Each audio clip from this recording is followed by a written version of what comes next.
Nga namang nagapanghitabo ni unya unsa pod eventually ma'am subsequently ang government intervention. I'm referring to the local government unit.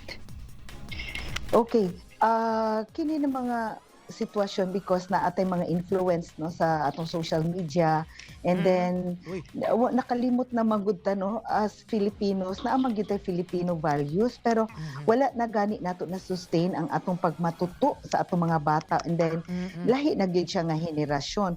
Kung magmatuto man ta sa atong mga bata naa na gyud tay kumbaga naa na tay kalaban ba because of the influence sa social media and then ang peers and then tung unang panahon napamagud tay taas ang atong panahon sa atong mga bata kay kung alas 6 na natasulod sa atong balay no tapos karon both parents are working Yes, so ma'am. wala naging makatutok sa atong mga kabataan so kini ang mga pamaagi nga kini ang mga sitwasyon nga naka paaghat nga daghan kaayo tag Yes, mga ma'am. kabataan nga sayo kaayo na involve aning pagbuntis. Ma'am. Karon ang City Government of Davao naamantay naagi sa City Health Office naamantay teen center wherein ang atong mga kabataan makadangop dito kung naa sila problema nga dili sila makasulti sa ilang ginikanan dito pwede sila mosulti dito sa atong mga counselors even sa mga schools no naatay mga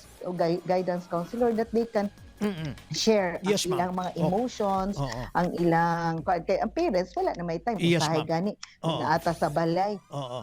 nagdungan tuod tagkaon pero Oo. sige man pud tag text Yes, ma'am. naglingkod tuod ta sa sala pero lahi pud ang atong gipanggunitan wala Okay. gitong katong pakig-istorya Yes, gani ma'am. og kumusta Oo. og ang pagkumusta wala na napalalom. Okay. So atong mga kabataan karon is they really need somebody to listen to them.